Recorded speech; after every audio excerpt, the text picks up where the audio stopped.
Assalamualaikum warahmatullahi wabarakatuh. Saudaraku kaum muslimin dan muslimat, saudara sebangsa tanah air dimanapun Anda ada dan berada. Berjumpa kembali dengan saya Abu Fikri dalam rangka kebaikan, kebenaran, demi mempermudah langkah kita menuju jalan selamat, yaitu Allah dan Rasulnya. Jamaah yang saya hormati, kali ini saya tidak menjawab sebuah pertanyaan daripada saudara kita. Sebenarnya bukan sebuah ini banyak pertanyaan. Tapi nanti bisa diambil kesimpulannya bagi kita yang menonton video saya ini. Namun sebelumnya kepada Allah dan Rasul saya mohon ampun jika ini salah. Walaupun saya mengartikan ini adalah sebuah usahanya Allah dan Rasul untuk menzohirkan suara kata, arahan dan nasihat bagi saya pribadi. Yang pribadi ini saya sampaikan kepada kita semua supaya kita sama-sama menikmati apa yang disebut dengan nikmat atau rasa. Jadi sebagian ada yang mengatakan, Pak Abu Fikri,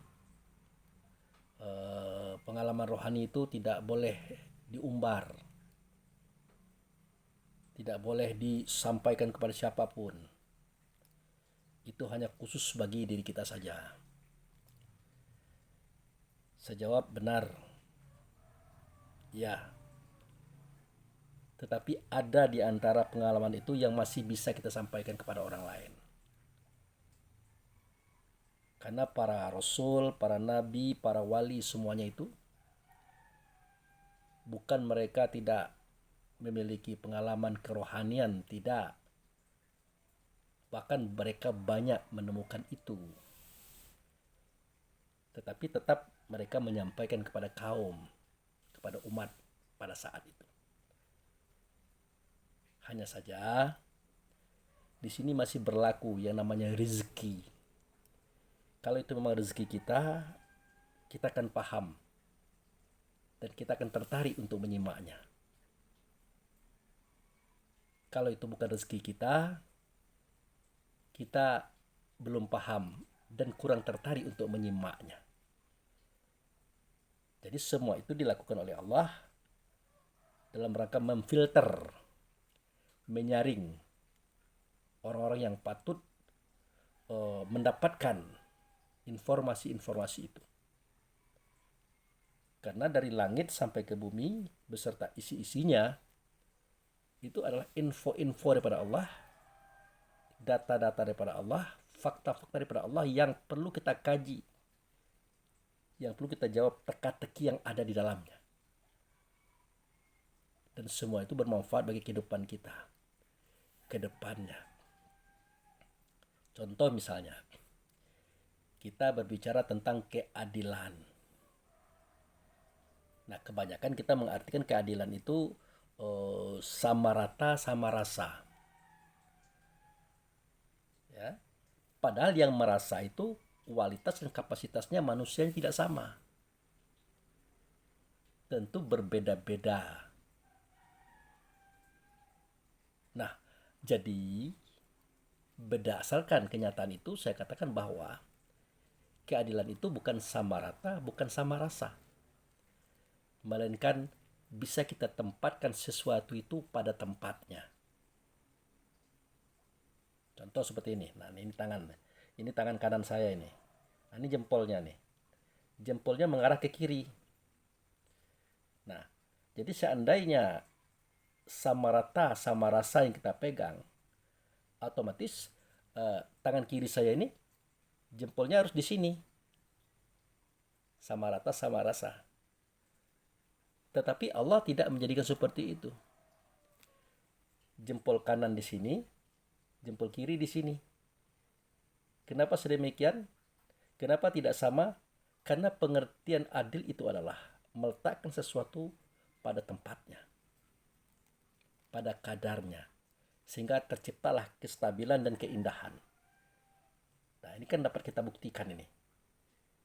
Nah, begitu cara kita berpikir, jika kita ingin melihat simbol-simbol alam semesta, ya, simbol-simbol kenyataan alam yang perlu kita buka teka-tekinya. Nah, itu. Termasuk ini. Nah, ini ada garis tangan ini. Ada yang tulisannya seperti angka 18, ada yang 81. Ini 81, yang di kiri saya ini 81, ini 18. Jadi kalau 18 tambah 81 jadi sama dengan 99. Apa itu 99? 99 itu adalah asma'nya Allah. Nama-namanya Allah. Mulai pada Rahman, Rahim, Malik, Kudus, Salam, Mukmin, Muhaimin, Aziz, Mujabir, seterusnya sampai 99. Nah, kalau nama itu kan tidak berbentuk, tidak berupa, tidak bersuara, tidak berkata, tidak nyata dianya. Maka 99 nama Allah tadi, dia akan nyata pada nama yang satu. Pada nama yang satu. Sehingga nilai itu adalah 100 adanya. Ya, 99 nama Allah tadi tidak berbentuk, tidak berupa, tidak bersuara, tidak berkata, tidak nyata ianya. Tapi dia akan nyata pada nama yang satu. Nama yang satu itulah wujud daripada keberadaan nama-nama tersebut. Dia adalah Ahmad. Dia kita kenal dengan nama Muhammad. Tapi sebelumnya dia belum bernama Muhammad, melainkan Ahmad. Sebelumnya dia belum bernama Ahmad, tapi Alhamdu. Sebelumnya dia belum bernama Alhamdu, tapi Hamdu atau puji. Di dalamnya terdapat sifat yang 4. Sidik, amanah, tabligh, fatonah. Sidik itu benar. Amanah itu dapat dipercaya. Tabligh dia menyampaikan. Fatonah dia cerdik lagi bijaksana. Nah, begitulah beberapa informasi tentang simbol-simbol kehidupan alam semesta yang perlu kita pahami, yang perlu kita pikirkan dengan akal kita. Termasuk juga Allah jadikan segala sesuatu itu ya berpasang-pasang. Kalau kita mendengar yang berpasang-pasang itu biasa-biasa saja. Ada malam, ada siang, ada hitam, ada putih, ada baik, ada buruk. Ya.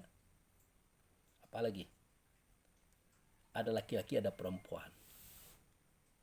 Semuanya itu bersifat antagonis. Perlawanan. Ya kita ambil sajalah, ada laki-laki, ada perempuan. Itu berpasang-pasang, tapi dia berlawanan. Lalu kenapa Allah menjadikan dia berpasang-pasang namun berlawanan? Ada apa dengan keinginan Allah ini? Supaya kita jangan sampai melakukan sesuatu seperti membelah bambu. Satu diinjak, satu diangkat. Supaya kita bisa memahami bahwa ada siang, ada malam. Malam itu gelap. Jangan diartikan jelek. Tetapi dialah tempat kita beristirahat. Mengistirahatkan diri kita dari kegiatan hari-hari yang melelahkan. Sekaligus mengistirahatkan diri kita daripada memikirkan sesuatu yang bersifat duniawi. Menjurus kepada ukhrawi atau Allah dan Rasulnya seperti kita lakukan malam ini. Nah, Allah minta kita jangan mengartikan yang gelap itu, yang malam itu negatif. Bagaimanakah caranya? Itu yang harus kita usahakan. Makanya saya katakan dari dulu, dalam kehidupan beragama, di hadapan Allah dan Rasulnya, ada hitam, ada buruk, ada jahat. Nah, hitam itu lambang daripada kegelapan. Di situ banyak kekeliruan, kesalahan terjadi. Tapi hitam itu penyebab terjadinya putih, saudara. Tanpa hitam tidak ada putih. Begitu juga buruk. Tempat bersarangnya segala sesuatu yang kita tidak suka. Tapi tanpa buruk, maka tidak ada baik, saudara.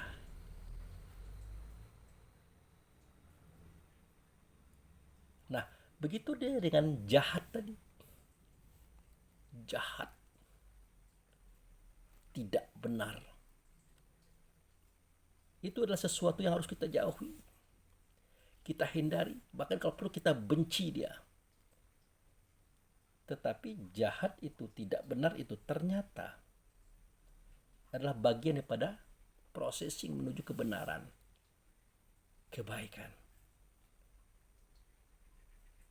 Nah, begitu juga dengan perempuan sebagai pasangan hidup kita.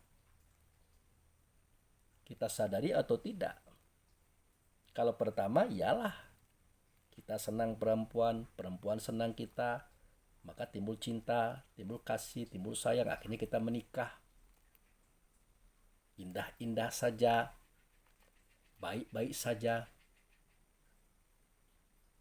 Tetapi akhirnya apa yang terjadi? Apa yang terjadi? Setelah menikah, yang terjadi adalah kita tidak menyukai pasangan, membenci pasangan, bertengkar dengan pasangan, bahkan menceraikan pasangan. Kita laki-laki saya maksud. Ditanya, kenapa Anda menceraikan istri Anda? Karena dia tidak jujur. Karena dia tidak baik terhadap keluarga saya. Karena dia menentang saya. Ingat ya, dia tidak berselingkuh. Nah, apakah kita tidak mengerti sebelumnya dari bentuk dan rupa, gerak dan gaya kita laki-laki dan perempuan? Ya tidak sama. Pola pikir, pola rasa, pola laku tidak sama.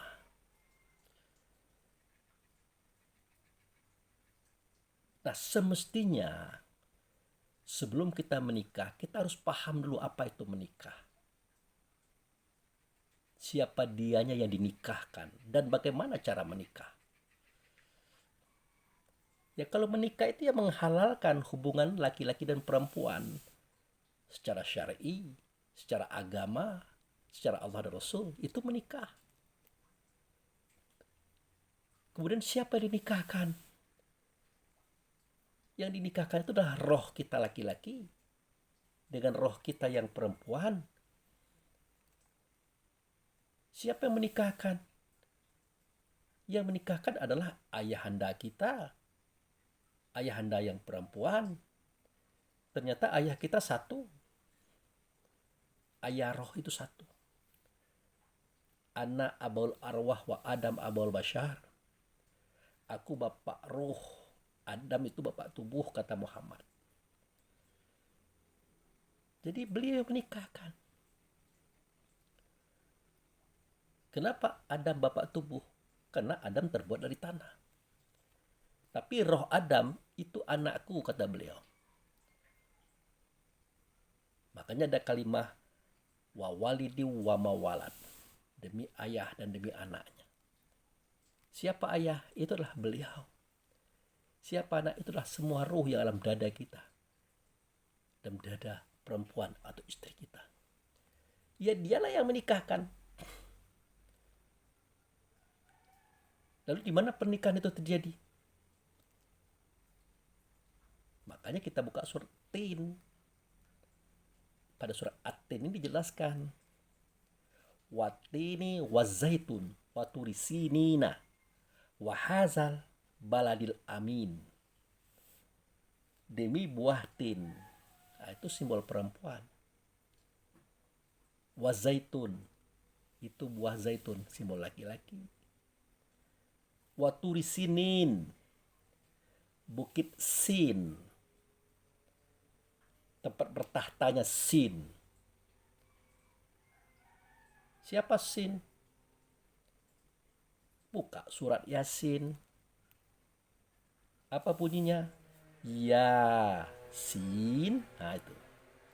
Wahai Sin, wal Qur'anil Hakim, innaka laminal mursalin ala siratim mustaqim. Wahai Sin, demi Quran yang mengandung hikmah. Itu dirinya, diri Sin tadi. Sesungguhnya engkau adalah satu yang melahirkan Rasul-Rasul. Adalah engkau berada di atas jalan yang lurus. Sin tadi. Kenapa dia berada di atas jalan yang lurus? Yaitu berjalan menuju Allah. Karena di tangannya ada petunjuk. Di tangannya ada agama, cara melaksanakan petunjuk. Itu makanya dikatakan huwallazi arsala rasulahu bil huda wa dinil haq. Dia itu Allah mengutus Rasul. Rasul ini membawa petunjuk, Rasul ini membawa agama.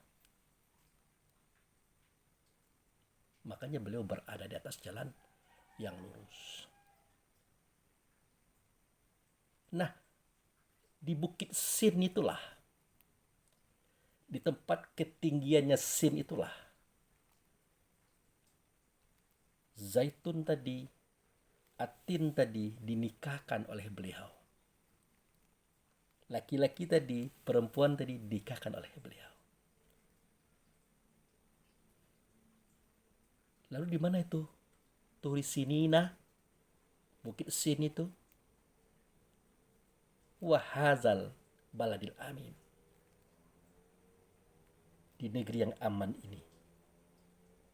Ya jadi bukit Sin, tahtanya Sin, kerajaan Sin itu di negeri yang aman. Negeri itu tidak ada di langit, tidak ada di bumi, tapi ada di luar santero alam. Itulah negeri Bakkah yang pernah saya ceritakan itu.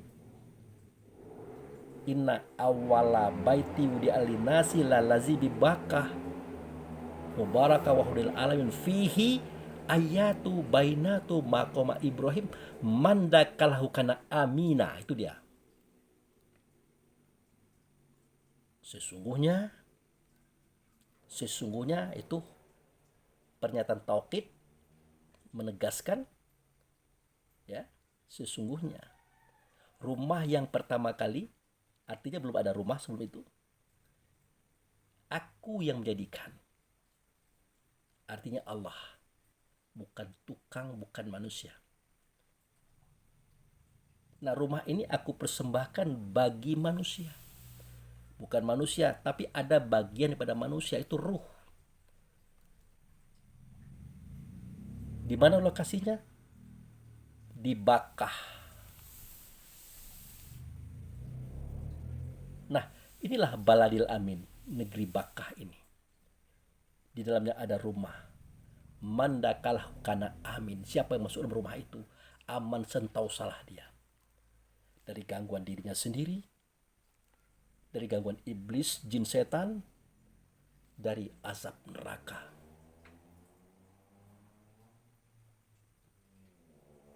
Nah, ini saudaraku lihat pada surat Ali Imran ayat 96-97.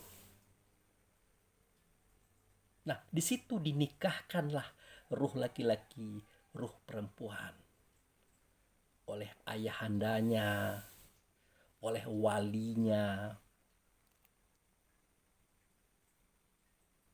Kan dikatakan Allahu waliyul ladzina amanu yukhrijuhum minaz zulumati ilan nur. Allah itu wali. Allah adalah nama zat, tidak berbentuk, tidak berupa, tidak bersuara, tidak sama dengan segala sesuatunya.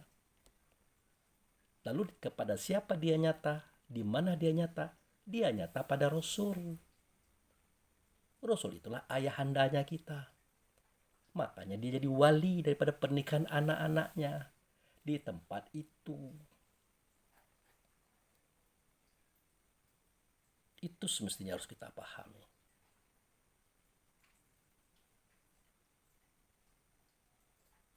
Nah, setelah kita menikah dan dinikahkan oleh beliau dan disaksikan oleh beliau, karena beliau adalah saksi,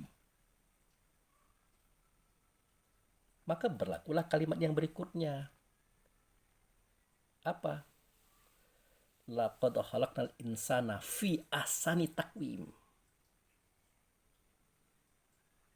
Aku telah jadikan insan itu pada kejadian yang sebaik-baiknya. Ahsan, terbaik. Insan itu bukan ruh, tapi nama ruh. Ya, insan itu bukan ruh, tapi nama ruh. Nama itu pun diambil daripada nama tubuh kita. Karena ruh sudah berada dalam tubuh. Dan kalimat ini dinyatakan oleh Allah Rasul supaya kita mudah memahaminya. Nah, di situ dijelaskan, laqad khalaqnal insana fi ahsani taqwim. Sungguh kami jadikan insan itu sebaik-baik kejadian. Di mana letak kebaikannya? 4 pasal yang dijadikan daripada Muhammad. Pertama, negeri yang diberkati, itulah negeri Bakah tadi. Aras di bumi, itulah rumah yang saya ceritakan tadi. Surga neraka, itulah rasa diri kita. Kemudian mukmin. Mukmin itu artinya nurnya Muhammad. Ada dia di langit, ada dia di bumi, ada dia di dalam benda-benda, makhluk-makhluk antara bumi dan langit. Dan ada dianya dalam dada kita. Jadi ingat, mukmin itu bukan hanya nama roh kita, tapi juga nama roh langit, roh bumi, roh apa yang ada di antara kedua-duanya. Itu mukmin semuanya. Baik langit ataupun bumi beserta isinya itu bertasbih kepada Allah. Tunduk kepada Allah dan menyembah kepada Allah. Hanya saja kita tidak mengerti bagaimana cara mereka menyembah. Makanya kita perlu menghargai langit, menghargai bumi, dan menghargai semua isi daripada langit dan bumi. Karena mereka telah berkorban untuk kita. Artinya kita nikmati keberadaannya, kita manfaati keberadaannya demi mempermudah langkah kita menuju Allah dan Rasul. Untuk mereka adalah penderitaan. Contoh, langit dijunjung, mataharinya kita nikmati, bintangnya kita nikmati, bulannya kita nikmati, ya, angin, air, tanah, api yang ada di sekitarnya kita nikmati. Sementara hewan-hewanan, buah-buahan, biji-bijian, sayur-sayuran kita potong-potong, kita iris-iris, kita rebus, kita gulai, kita rendang, kita makan demi memperkukuh tubuh badan jasad kita agar mudah berjalan kepada Allah. Itu cita-cita mereka untuk kita. Semestinya itu pula cita-cita kita kepada Allah, dan mereka ada bersama kita waktu itu. Nah, di sini tahu betul kita, paham betul kita betapa kita asani, terbaik. Sumardat nahu asfal safirin. Kecuali, ya. Jadi kata kecuali di sini membedakan maksudnya. Apa bedanya? Ya, sudah dijadikan menjadi sesuatu yang terbaik. Sumardat nahu asfal safirin. Kemudian kami jatuhkan dia ke dalam asfal. Kan antagonis itu. Tinggi, kemudian direndahkan. Itu. Apa itu asfali safilin? Inilah dia asfali safilin. Tubuh badan jasad. Yang terjadi ianya dari anasir angin, air, tanah, dan api. Angin bersifat pantang kelintasan, air pantang kerendahan, tanah pantang kekurangan, api pantang tersinggung. 4 sifat digabung memunculkan 10 sifat, yaitu malam yang 10. Pada kita mendengar ayat demi malam yang 10, itulah ajib, riyah, takabur, iri, dengki, hasud, fitnah, tamak, loba, dan sombong. 10 tambah 4, 14, memunculkan 3 sifat, benci, dendam, dan menghancurkan. Itulah asfali safilin. Kedalamnya lah ciptaan Allah dan Rasul yang mulia tadi dipari, masuk ke dunia, masuk ke tubuh, dipari dalam hati. 3 kegelapan, saudaraku. Otomatis hinalah kita, rendahlah kita, tercelalah kita, otomatis.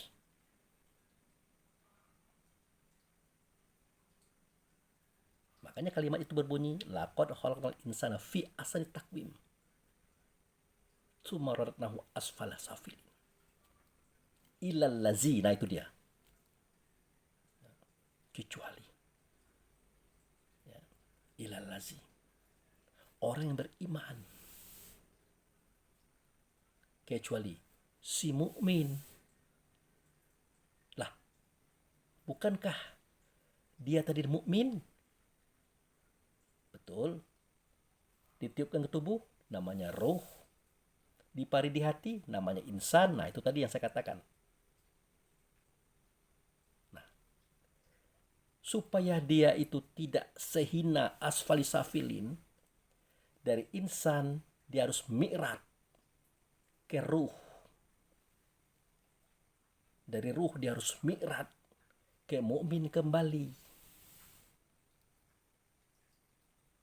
Kata mukmin itu untuk kita hanya berlaku seketika kita berhadapan dengan Allah dan Rasul di dalam sholat. Itu, saudaraku. Karena di situ dia bernama mukmin tadinya. Seketika dia melihat Allah, tidak nyata Allah, melainkan nyata ianya pada Rasul. Berkata Rasul, alastu birabbikum. Berkata Muhammad, adakah tidak aku ini dengan Tuhan kamu? Ya, karena kita tidak melihat Allah, tidak mendengar Allah, tidak berhadapan dengan Allah, kita katakan bala syahidna. Benar engkau dengan Tuhan kami. Kami menyaksikan. Nah, itulah awal terjadinya persaksian itu. Kita nyatakan dengan kalimat asyhadu an la ilaha illallah wa asyhadu anna Muhammad Rasulullah. Aku bersaksi tidak ada zat, tidak ada sifat, tidak ada nama, tidak ada perbuatan kecuali Allah lah dianya. Tapi tidak Allah yang kulihat, tidak Allah yang kudengar, melainkan utusannya bernama ianya dengan Muhammad. Itu yang saya katakan tadi, 99 nama Allah. Dia tidak nyata, mereka nyata pada nama yang satu, itulah Muhammad, saudaraku. Sempurnalah dia dengan nilai 100.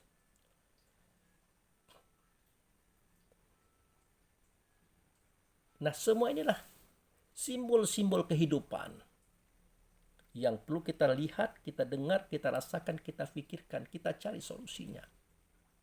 Agar jangan suami dan istri ini bercerai di muka bumi ini hanya karena yang tidak prinsip.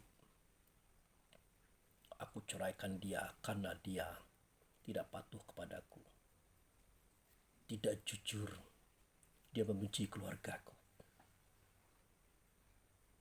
Itu bukan alasan perceraian. Tidak, saudaraku. Makanya harus kita pahami apa itu pernikahan, siapa yang menikah, dan bagaimana cara menikah. Cara menikah itu adalah cara mengantisipasi persoalan dalam rumah tangga, saudaraku. Makanya sebelum kita menikah itu berpikir-pikir dulu.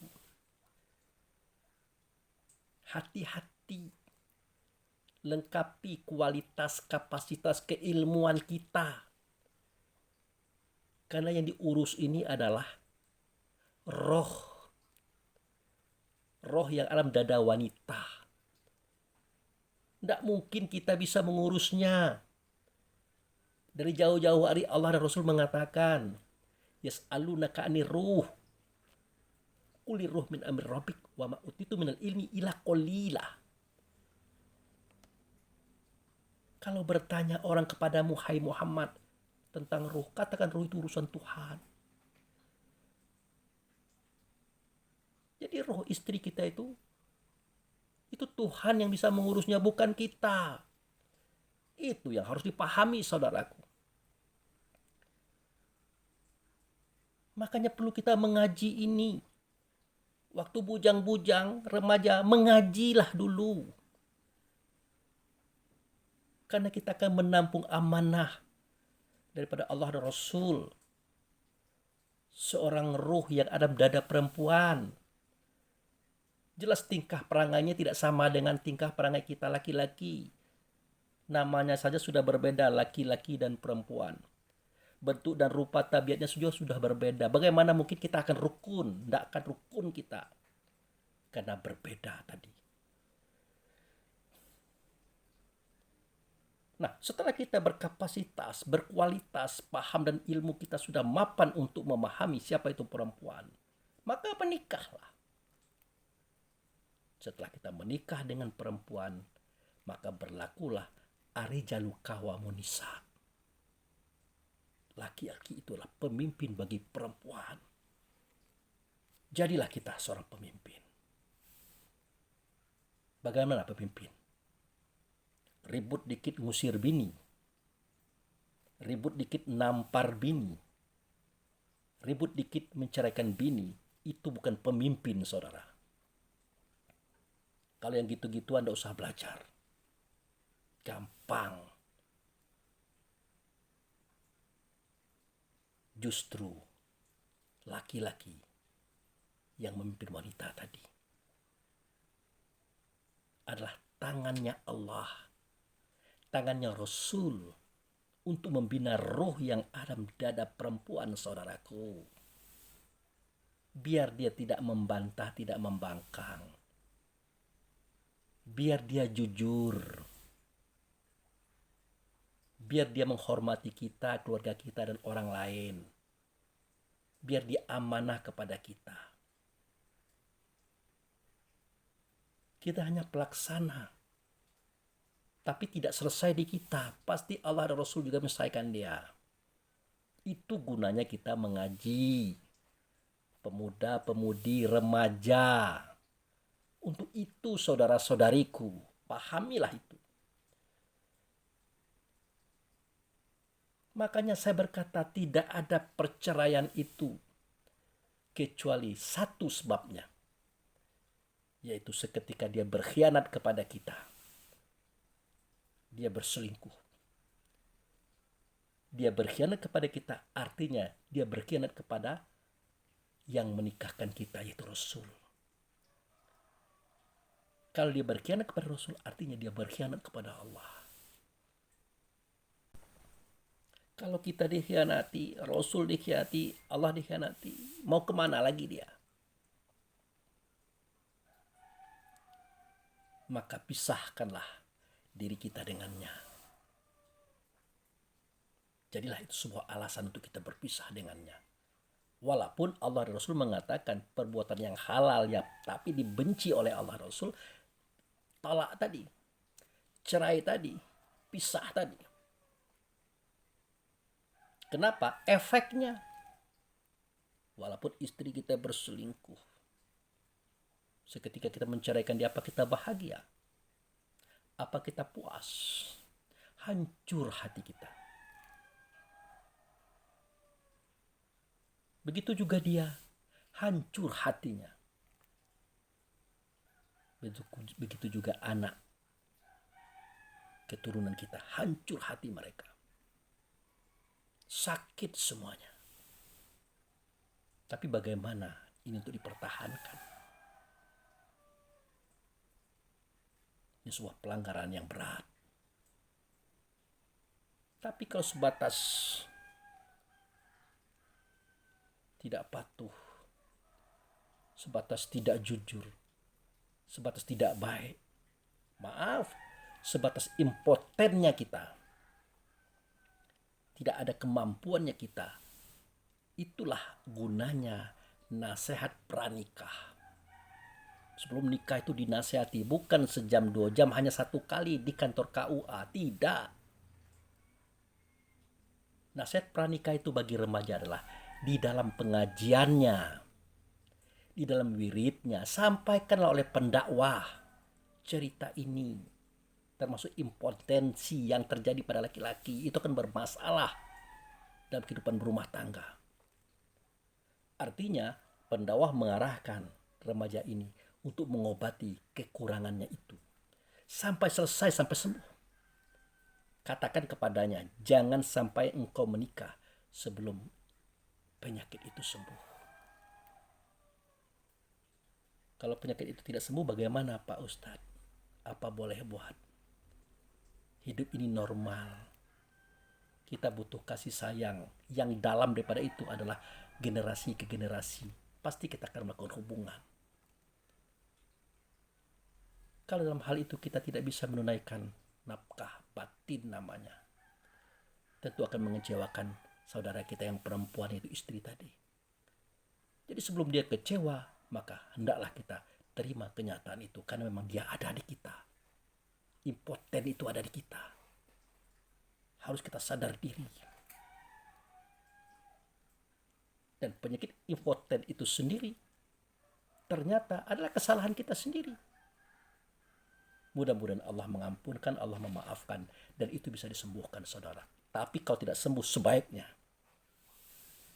maaf, saya sarankan, bukan tidak menikah, jangan menikah dulu.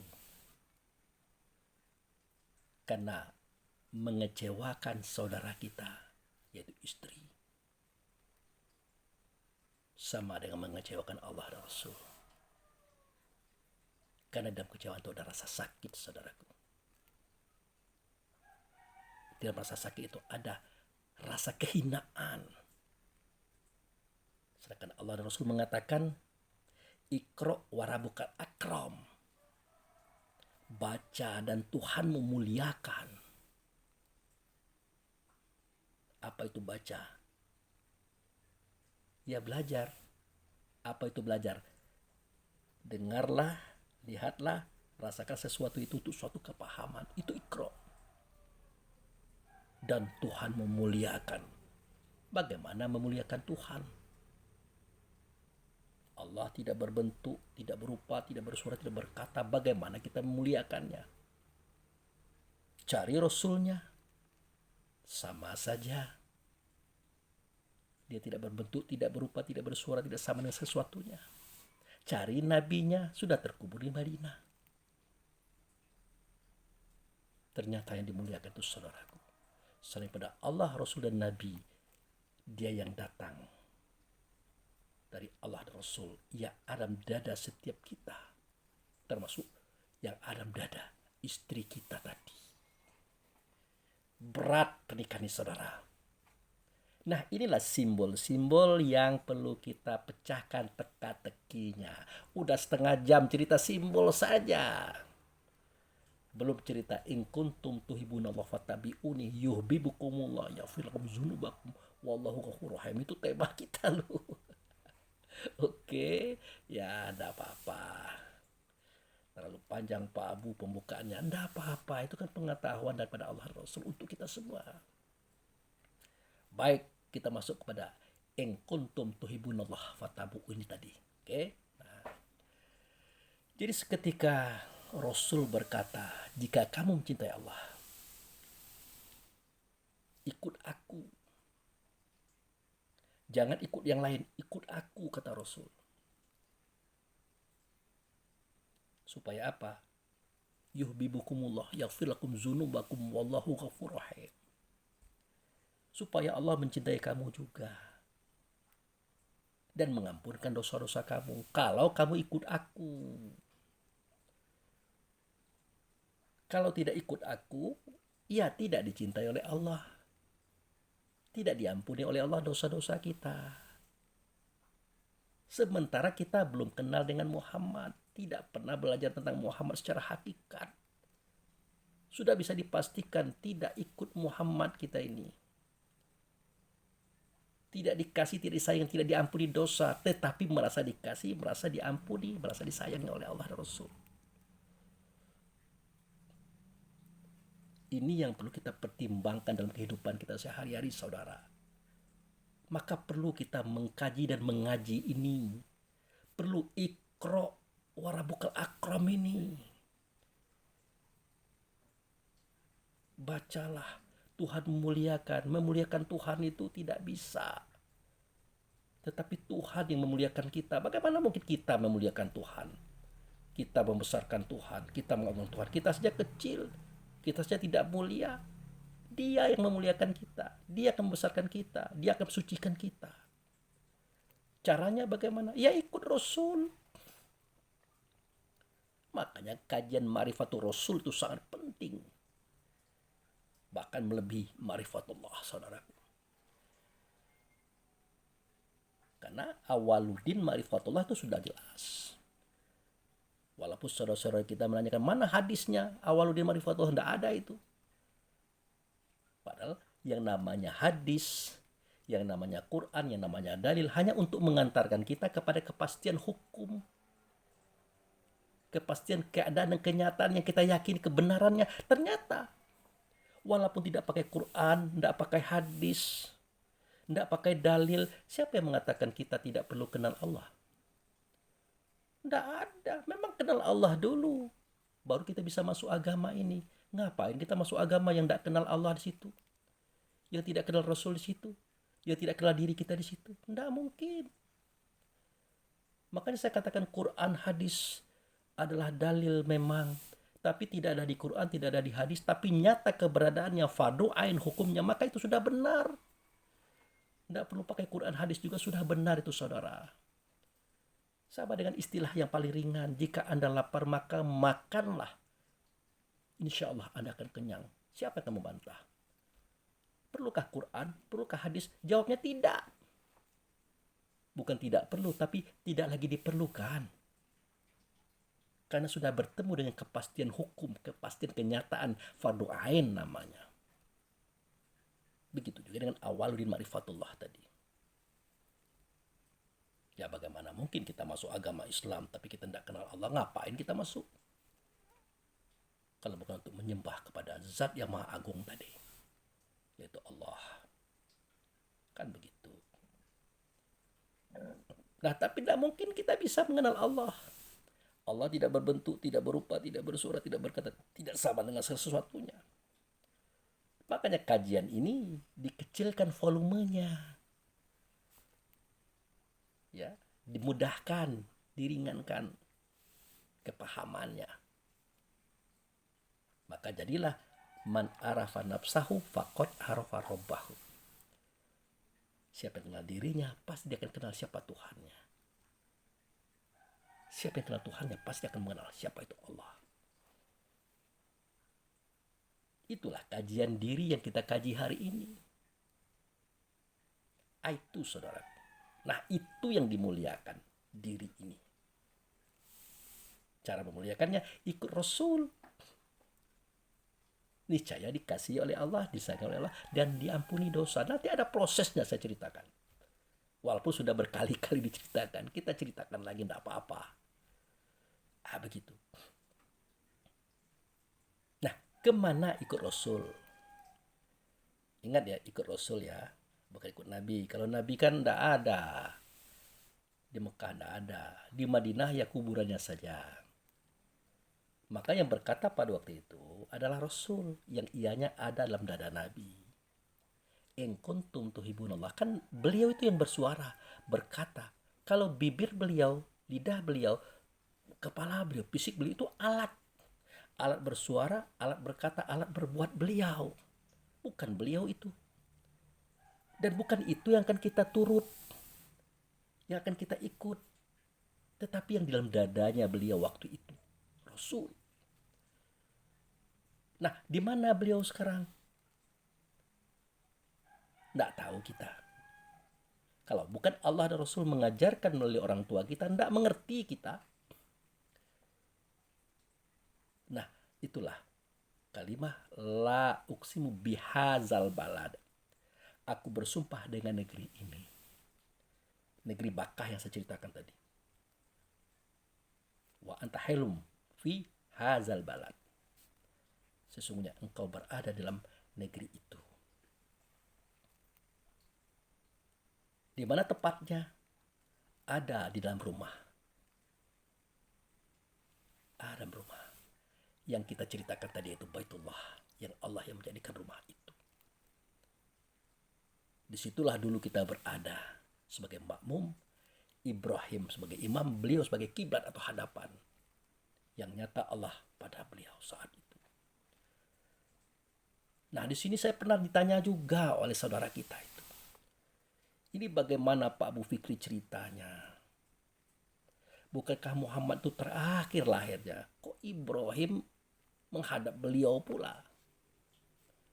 Kalau saya ceritakan bahwa Muhammad itulah awal dijadikan, terakhir dizohirkan. Kan dikatakan oleh Allah dalam sebuah hadis, disampaikan oleh beliau kepada kaumnya waktu itu. Ada dalam catatan kita tangkap hari ini. Jangan dikatakan sahih dan tidak sahihnya. Sesuatu yang kita yakini kebenarannya dalam pandangan Allah itu sudah benar. Selama keyakinan itu benar-benar kita yakini adanya.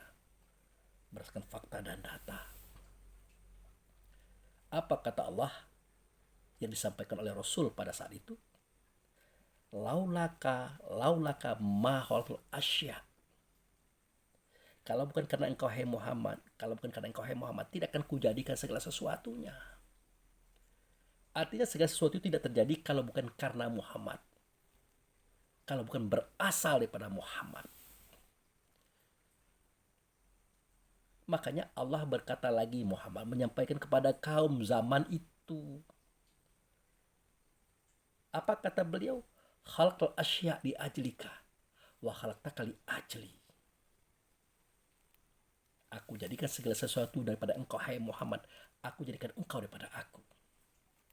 Aku adalah zat, engkau adalah sifat. Segala sesuatu adalah asma atau nama. Wujudnya disebut dengan if'al atau perbuatan. Itulah benda. Real adanya. Tidak berdalil juga, nyata adanya itu saudara. Itu yang saya maksud. Nah, 4 pasal yang dijadikan daripada Muhammad. Bumi yang diberkati, aras di bumi atau Baitullah. Surga neraka itu rasa diri kita. Mukmin itu ruh semua makhluk, termasuk ruh kita. Jelas, dia yang awal. Wajar kalau dia berkata, alastu birabbikum, adakah tidak aku ini dengan Tuhan kamu? Adakah tidak aku ini dengan Allahmu?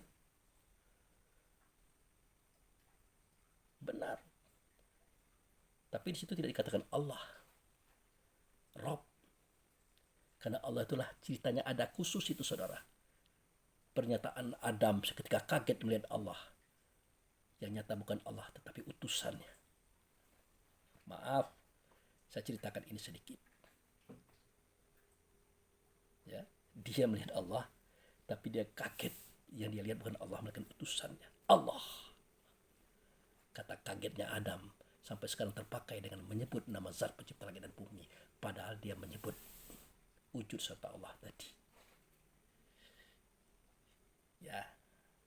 Nah, jadi itu terakhir dizohirkan karena dia ingin menyempurnakan semua perjalanan para Rasul dan Nabi-Nabi dan para wali tadi. 124.313 Rasul, para Nabi, para wali. Itu beliau yang mengutusnya atas izin Allah. Maka beliau adalah Rasul yang dirasulkan. Sementara yang turun itu dari Adam sampai Isa namanya Rasul-Rasul. Namanya Rasul-Rasul, utusan daripada utusan Allah. Harus paham kita itu. Nah, kalau dia kiblat seketika di dalam rumah itu jelas. Karena dia berkata, alastu birabbikum. Adakah tidak aku ini dengan Tuhan kamu? Diceritakan pula Ibrahim itu sebagai imam. Imam dia. Waja'uluka imam malinas. Aku jadikan engkau, hai Ibrahim, sebagai imam. Bagian daripada manusia itu adalah ruh. Lah kalau Ibrahim imam, kita siapa? Masa kita imam pula? Tentulah kita makmum. Nah, dibantahlah oleh saudara saya tadi. Itu imam bagi keluarga-keluarganya, anak cucunya. Lah, apakah itu salah? Itu sudah benar. Ibrahim itu imam bagi anak cucu dan keturunannya. Benar itu, saudaraku. Dalam hal ini termasuk kita loh. Ibrahim itu kan punya anak. Satu bernama Ismail. Itu yang menurunkan orang Arab hari ini. Yang satu bernama Ishak, melahirkan Yakub. Yakub melahirkan Yusuf, Ayub, Suaib, dan seterusnya. Itulah kelompok Bani Israel hari ini. Jadi antara keturunan Ismail dengan keturunan Ishak itu satu, bapaknya itu Ibrahim.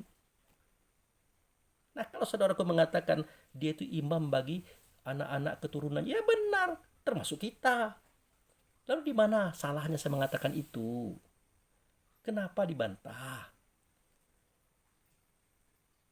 Kan begitu kejelasannya itu. Adam, Idris, Nuh, Hud, Lut, Saleh, Ibrahim.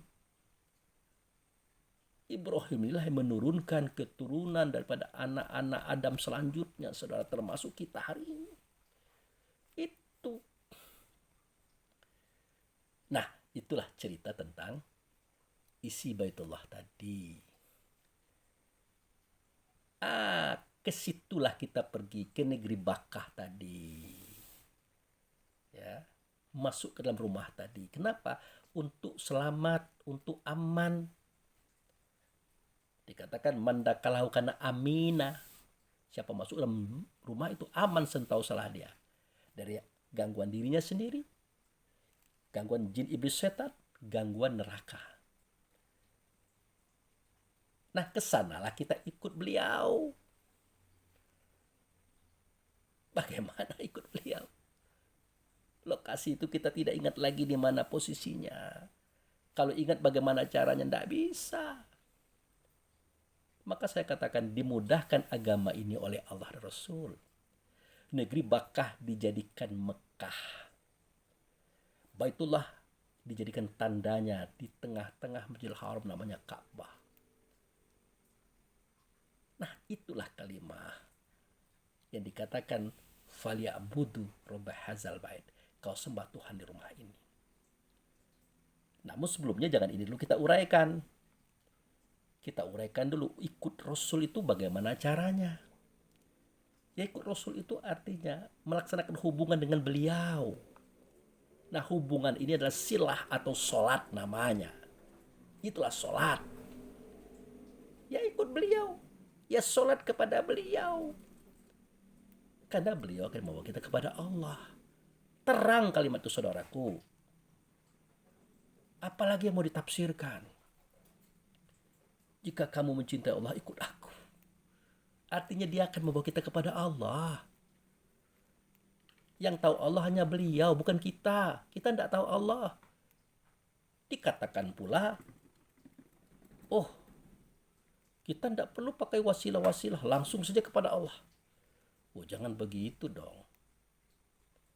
Allah saja berwasilah bertemu dengan kita ini. Menggunakan perantara bertemu dengan kita ini, berbicara dengan kita ini. Mulai para rasul, nabi, di balik hijab, bahkan di dalam mimpi. Bahkan hari ini yang saya katakan melalui simbol-simbol yang harus kita baca. Yang ceritanya sudah saya ceritakan tadi. Kok kita nyelonong boy saja kepada Allah? Bagaimana ini? Makanya sebelum sholat tadi, azan dikumandangkan. Ada doa sesudah azan. Perhatikan itu saudaraku. Allahumma rabbah hazid da'wati tammah wa sholatil qaimah ati Muhammadani wasilah wal fadilah. Jelas kalimatnya itu. Ya Allah yang memiliki seruan yang sempurna. Sholat yang akan didirikan. Hadirkan di engkau Muhammad sebagai wasilah. Perantara antara aku dan engkau ya Allah. Jelas. Di mana? Fil maqama mahmudah. Di tempat tegaknya Mahmud. Siapa Mahmud? Itulah Muhammad. Di mana tempat itu? Di dalam Baitullah tadi. Di mana Baitullah itu? Di negeri Bakkah tadi. Tidak bisa kita ke situ. Makanya dimudahkanlah agama ini. Negeri Bakkah dijadikan Mekah. Baitullah di sana diberikan tanda di tengah Masjidil Haram namanya Ka'bah. Makanya sholat itu adalah mengingat. Sholat itu dengan ingatan, bukan dengan tubuh. Tubuh itu sembahyang. Kalau sholat itu mengingat. Makanya dikatakan oleh Allah melalui Muhammad kepada Musa saat itu. Innani anallah la ilaha illa ana fa'budni waqim sholah li zikri. Hai Musa, sesungguhnya aku ini adalah Allah. Tidak ada Tuhan, akulah dianya. Oleh karena itu, sembah oleh kamu akan daku. Dan dirikan sholat. Di dalam sholat yang kau ingat adalah aku ya. Yang engkau ingat aku ya. Apa benar Allah yang berbicara dengan Musa? Jawabnya tidak, saudara. Allah tidak bersuara, tidak berkata, tidak berbentuk, tidak berupa. Bagaimana mungkin Musa bisa mendengarnya? Bagaimana mungkin Musa bisa melihatnya? Dan bagaimana mungkin Musa mengingatnya? Tidak mungkin. Nah itulah wujud serta Allah. Dia adalah Muhammad, saudara, dipertemukan oleh Allah dan Rasul pada saat itu kepada Musa. Intinya adalah sholat itu mengingat. Artinya dengan ingatan. Makanya Allah dan Rasul mengatakan, wa min haitsu kharajta fawali wajhaka satral masjidil haram. Wa min haitsu ma kuntum fawali wajhaka satral. Kan begitu. Dari mana saja kamu keluar? Nah, artinya dari mana saja kamu keluar itu dari tubuh mana saja. Dari orang daerah mana saja, dari bangsa mana saja. Hadapkanlah wajahmu ke Masjidil Haram. Wa min haitsu ma kuntum. Dan dimanapun kamu berada, hadapkanlah wajahmu ke sana. Nah, dimanapun kamu berada itu maksudnya kedudukan.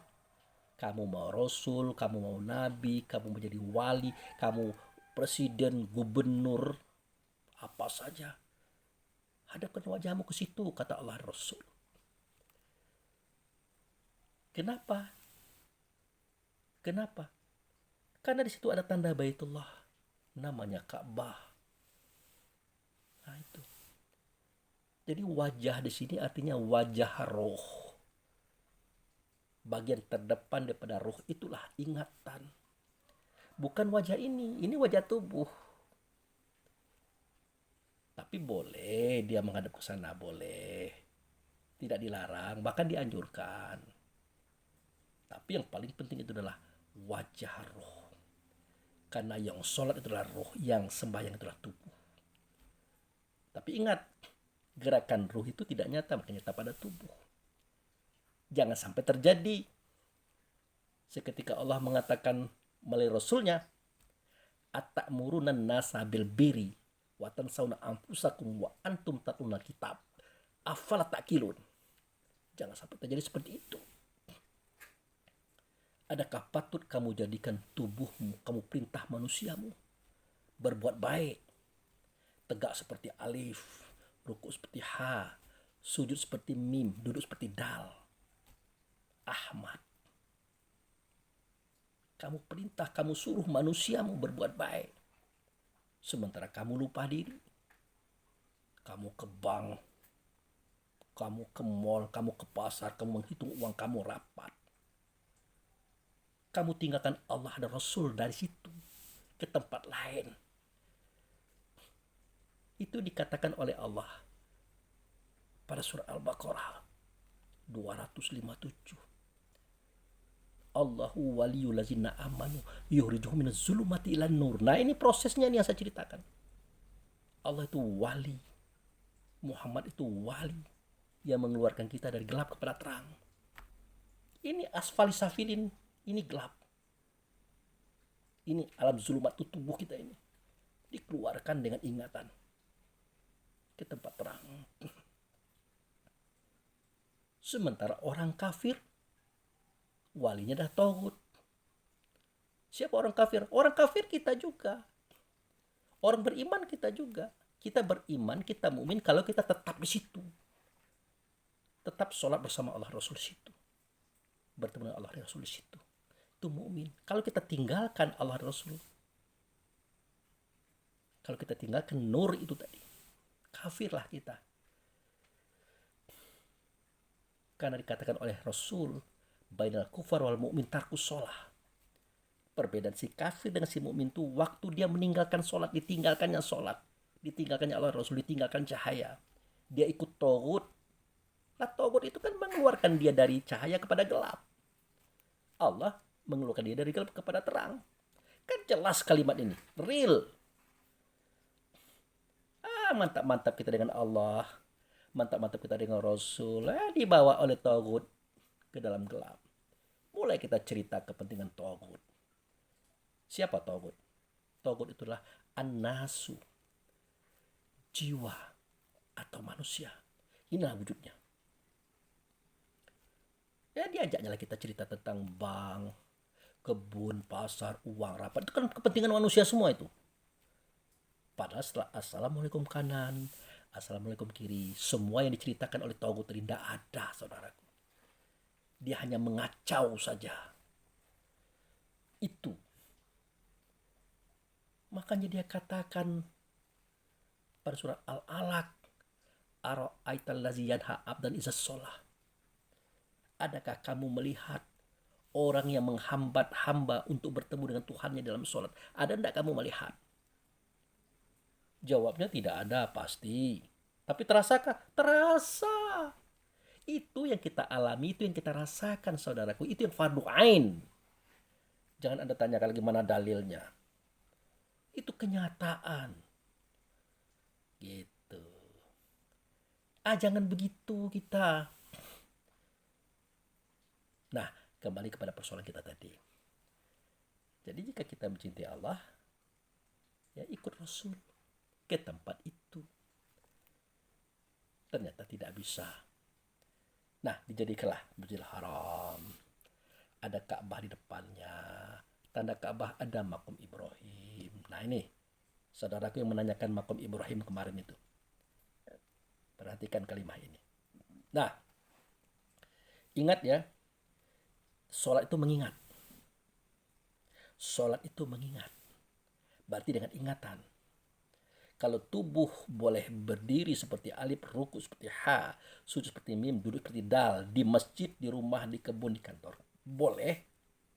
Tapi ingatan kita, perasaan kita, kesadaran kita tidak boleh kemana-mana, melainkan di tempat itu, saudaraku. Di tempat itu. Di mana? Di Masjidil Haram tadi yang saya katakan tadi, wa min haitsu kharajta fawalli wajhaka syatrul Masjidil Haram tadi. Di tengah-tengahnya ada Ka'bah. Di depan Ka'bah ada makom Ibrahim. Maka berkata Allah dan Rasul, "Falyabudu rabb hadzal bait." Kau sembah Tuhan rumah ini. Tuhan rumah ini yang kau sembah, bukan rumah. Catat. Falyabudu rabb hadzal bait. Sembah oleh kamu Tuhan rumah ini, bukan rumah. Makanya kalau orang mengatakan, orang Islam itu menyembah Ka'bah, menyembah kotak segi empat yang dikasih baju hitam. Endaklah. Kita hanya menyembah Tuhan yang punya rumah. Rumah itu syariatnya, ya, wasilahnya, torikatnya, jalur menuju Allah. Begitu. Bukan rumah itu yang disembah, tapi Tuhan rumah. Oke? Jadi dari mana-mana saja kita keluar, dimanapun kita berada, hadapkanlah ingatan kita, perasaan kita, kesan kita ke Masjidil Haram. Sampai di situ ada Ka'bah. Hadapkanlah wajah kita tadi kepada Ka'bah. Ya, kepada Ka'bah. Ingat, kita bukan menyembah Ka'bah, tetapi menyembah Tuhannya Ka'bah. Nah, seketika kita hendak menghadap kepada Ka'bah, posisi kita di mana Pak Abu? Nah, ini jawaban daripada pertanyaan saudara saya kemarin. Fatakhizu min maqama Ibrahim sholat. Kamu ambil sebagian makom. Nah, sebagian makom Ibrahim itu bukan tempat kubur ya, tapi tempat tegak. Kan depan Ka'bah itu kan ada makom Ibrahim yang kuning itu. Jadi boleh kita ambil ke kanan, ke kiri, ke seberang, ke sini. Silakan ambil di mana saja. Tapi kalau bisa berhadapan dengan Hajar Aswad. Berhadapan dengan batu hitam, batu syurga. Tempat di mana ruh keluar masuk dari Baitullah, masuk ke dunia, wajib hukumnya lewat pintu gaib setentang Hajar Aswad. Baru dia masuk dalam kandungan emak, baru masuk dalam tubuh kita. Nanti habis masa kita, sampai ajal kita, keluarlah dari hati, keluar dari tubuh, pergilah ke sana. Masuk kembali kepada pintu gaib tadi, namanya Babus Salam. Itu di Ka'bah itu ada tulisannya Babus Salam. Masuklah ke situ. Kembalilah ke Baitullah, saudaraku. Ke alam dahulu kita berasal. Itu semestinya. Nah, jadi ambillah bagian sini, bagian sono, kanan, kiri, silakan. Itu yang disebut dengan Fatakhizu min maqama Ibrahim sholat. Tentu dengan ingatan kita, rasa kita, kesadaran kita. Maka tidak sempat kita pergi kemana-mana. Tidak sempat, saudaraku. Makanya dalam surat Al-Baqarah itu, saya bacakan ya, itu ayat 150. Wa min haitsu kharajta fawali wajhaka satrul masjidil haram. Wa min haitsu ma kuntum fawallu wajhakum satrah. Dari mana saja kamu keluar, dimanapun kamu berada, hadapkan wajahmu ke Masjidil Haram. Untuk apa? Apa tujuannya? Ya tujuannya ini kata Allah dan Rasul. Li alla yakuna linnasi alaikum hujjata. Supaya tidak ada alasan bagi manusia, bagi asfali safilin, yang dalamnya ada 17 sifat buruk tadi, bagi togut, untuk mengeluarkan kita dari terang ke dalam gelap. Itu tujuannya. Jadi ini bukan neko-neko, bukan kaleng-kaleng kajian ini. Sistem kiblat itu dijadikan oleh Allah dan Rasul. Di samping sebagai tanda kita mengikut Allah dan Rasul. Ya, saya buka juga ayatnya ini. Nanti saya katakan pula buat-buat. Ini surah Al-Baqarah ayat 100 ya, ayat 143. Kita perhatikan. Wa kadzalika ja'alnakum ummatan wasatan litakunu syuhada'a 'alan nasi wa yakuna rasulu 'alaikum syahida. Sedemikian itu aku jadikan sistem perkiblatan ini, sistem menghadap Tuhan ini. Ya. Jadi aku jadikan itu. Untuk apa? Kita baca lagi. Sedemikian itu kami jadikan kamu itu umat pertengahan. Ya. Kalau sudah menggunakan sistem ini, kita pasti jadi umat pertengahan. Katakanlah ini Ka'bah, tanda Baitullah. Kita ada di situ. Ruh ada di situ. Mukmin ada di situ. Ya. Mana tubuh kita? Inilah. Mana Rasul menjadi saksi? Jadi kita adalah umat pertengahan antara tubuh kita dengan Rasul di tempat itu. Kalau tidak di tempat itu, tidak. Jadi kita umat pertengahan itu antara Rasul dan tubuh kita, saudara. Untuk apa? Supaya kita dapat menyaksikan manusia. Kan dijelaskan kalimat di sini. Ya. Litakunu syuhada'a 'alan nas, supaya kamu dapat menyaksikan manusia. Manusia yang mana yang bisa kita saksikan? Manusia lain?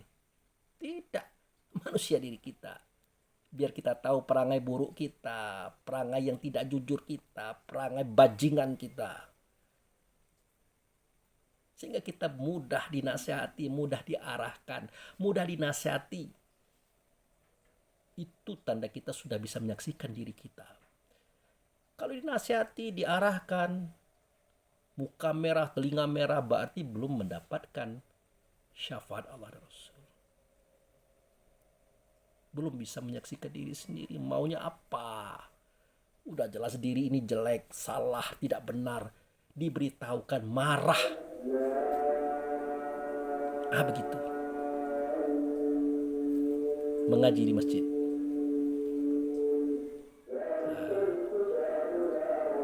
Jadi begitu saudaraku. Kenapa kita bisa menyaksikan diri kita sendiri? Karena Rasul menyaksikan kita di tempat itu. Nah itu. Nah, untuk apa sistem tadi? Kembali saya ulang, untuk apa? Dicatatkan di situ, wa ma ja'alna qiblatalati kunta alaiha illa lina'lama mayatabi rasul mimma yanqalib ala qibai. Kami jadikan sistem perkiblatan itu tidak lain adalah untuk mengetahui siapa yang ikut Rasul, siapa yang berpaling daripadanya. Jadi ikut Rasul itu seperti itu caranya, diajar oleh Allah Rasul. Dengan ingatan kita, dengan perasaan dan kesadaran kita. Sholat intinya. Itu saudara. Nah, di samping itu juga untuk menjaga pengaruh taghut tadi, mengeluarkan kita dari terang kepada yang gelap. Meninggalkan Allah Rasul dalam sholat kepada tubuh jasad dunia. Nah, jadi beginilah cara saudaraku. Nah, oleh karena azan mengaji sudah terdengar di masjid, kita cukupkan dulu sesi pertama ini. Nanti kan kita sambung pada sesi kedua. Kebenaran kita mau sauran dulu. Sauran itu begini maksud saya. Kita yang sudah berumur 50 ke atas, kalau saya kan 59 ini, harus rajin-rajin puasa. Puasa sunnah. Ada Senin Kemis, ada puasa 3 hari di pertengahan bulan. Kalau saya enggak, puasa saya puasa kesehatan. Kalau muka sudah mulai kembung, badan sudah mulai besar, puasa 10 hari. Apalagi insya Allah enggak lama lagi, tanggal hari Rabu besok, tanggal 28 Oktober 2023, saya akan mengunjungi saudara-saudara di Palembang. Akan bertemu dengan Buya Ubay dan kawan-kawan.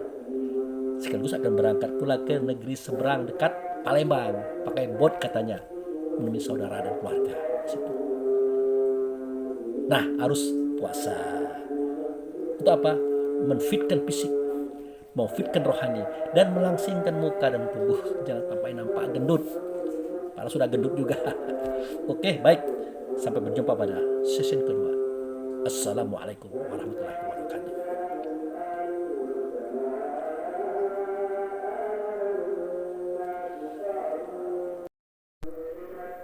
Di sini akan saya sampaikan sedikit kiat kehidupan yang sering saya alami, saudaraku. Kalau bangunnya itu ya jam 2 lah, itu jam 2 malam ya, 2:30 dan seterusnya itu bersiap-siap. Kemudian mandi. Nah, sudah tuh kita bikin ceramah tadi. Itu tengah malam. Tadi saya cerita tentang sahuran ya, sahur. Nah, kalau saya bersahur itu dengan ya sederhana. Saya menghindarkan nasi, bukan nasi itu tidak baik. Nah, menghindarkan nasi. Maka ganti nasi adalah sebagai berikut. Mari kita lihat. Nah, itu dia. Nah, ini tahu. Tahu direbus dengan telur. Nah, tidak banyak-banyak. Nah, jadi ini ikan kecil-kecil. Ikan kecil-kecil dipais ya, atau di apa ya. Nah, itu dicampur telur, campur gendum, kasih bumbu. Nah, ini pisang tembatu. Dan ini tomat. Ini tomat ini mestinya 3, ini tapi kurang karena tomatnya habis. Nah, ini bawang putih. Bawang putih. Nah, ini air minum, air bening. 1 teko, tapi tidak habis ini. Nah, tidak habis. Nah, inilah nanti akan saya santap pada sahur ini. Ya, sekarang pukul 4, yang akan memberikan kebaikan kepada kita yang ingin sehat, ingin awet muda. Ya, nah, ini nanti akan kita lihat bagaimana cara saya memakannya, oke? Ya, mari kita lihat prakteknya. Ini prakteknya nih. Pertama kali bawang putih. Bawang putih ini terus terang saja, jujur nih. Kalau bukan karena dia ini mempunyai kekuatan Allah dan Rasul padanya untuk menyembuhkan kanker, tumor, apa saja jenis penyakit, kolesterol, jantung, ginjal, wis luar biasa ini. Jadi kekuatan Allah Rasul ada pada bawang putih. Sebenarnya, waduh, mau sekali. Tapi karena ini ada bermanfaat bagi kita, maka setiap hari saya menggunakan bawang putih. Mohon ini nanti nikmati, diusahakan oleh kita semua ya, terutama yang usianya 50 tahun ke atas lah gitu. Lihat prakteknya saya memakan bawang putih. Tetap dengan doa. A'udzubillahi minasyaitonirrajim. Bismillahirrahmanirrahim. Alhamdulillahirabbil alamin. Asyhadu an la ilaha illallah wa asyhadu anna Muhammadar Rasulullah. Allahumma sholli ala Muhammad wa ala ali Muhammad. Ya Allah ya Rahman ya Rahim, ya Qawi ya Qahar Jabar Mutakabbir, ya la ilaha illa anta, fa iza maridna fa innaka yashfin. Kalau kami sakit, Engkau menyembuhkan ya Allah. Bismillah biiznillah, bismillah tawakkaltu ala Allah. Bismillah, Allahu akbar, Allahu akbar. Kita minum. Oke. Gaya Abu Fikri. Aduh, repot ini makan bawang putih ini, susah. Ya. Kalau saya begini, setelah diiris-iris seperti ini, diiris kecil-kecil kayak ini, dimasukkan ke mulut.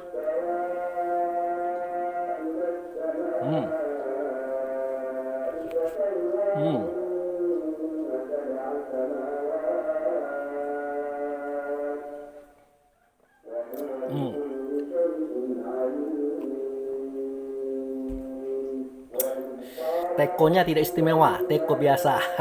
Tidak apa-apa, yang penting airnya hangat-hangat kuku. Setelah itu, nah baru kita ambil pisang. Ini pisang pertama kita ambil.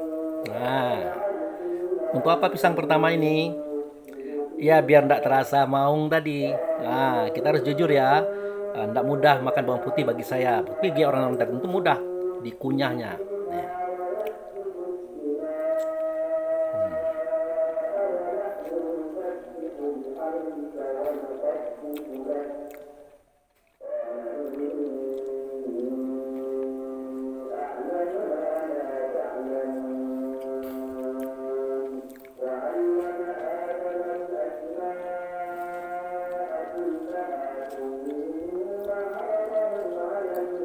Kemudian tomat.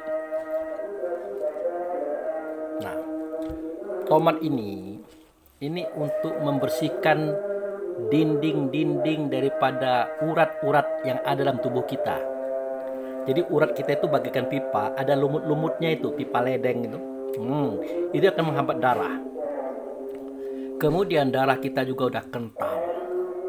Untuk menetralisir biar dia tidak kental, biar dia lancar, dia masuk ke dalam saraf-saraf kepala, ya, terutama kepala ya, karena urat di kepala itu kecil-kecil sekali. Bayangkan kalau ditutupi oleh semua lemak-lemak, wah berbahaya saudaraku, bisa stroke kita. Nah ini kekuatan Allah dan Rasul ada pada tomat. Sebenarnya ini 5 per hari saudara, 5 per hari. Tapi karena tinggal ini saya tidak siap. Nah, saya ingat mau bikin rekaman, nah wah udahlah, tidak apa-apa. Kita makan. Doanya sudah tadi. Nah kalau ini aman nih, tidak terlalu susah.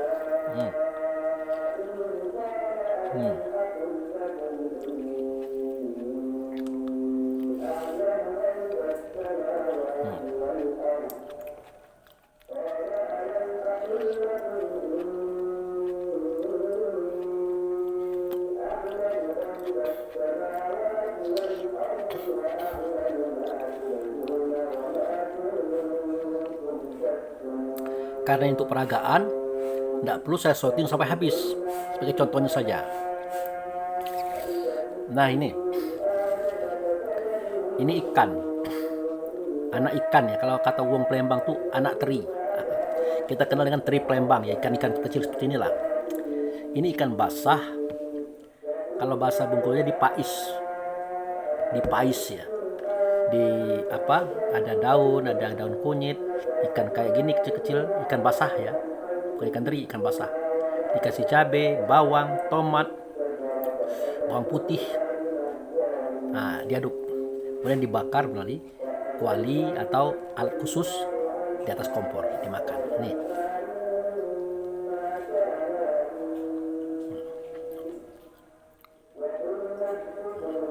Jadi dikurang-kurangi makan santan, dikurang-kurangi makan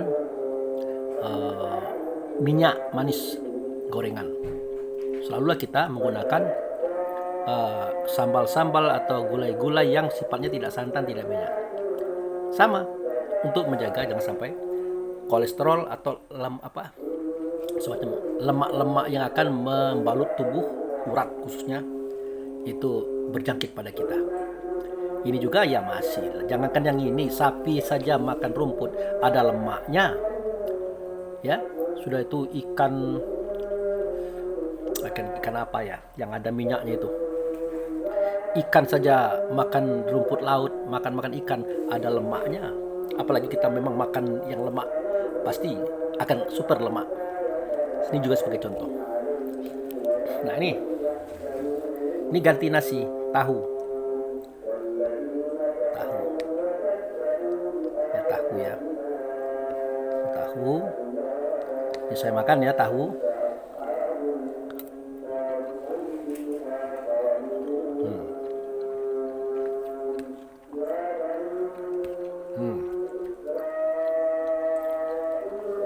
Ini telur, ini sayur kangkung, bayam atau apa boleh. Ini sayur. Nah, ini telur.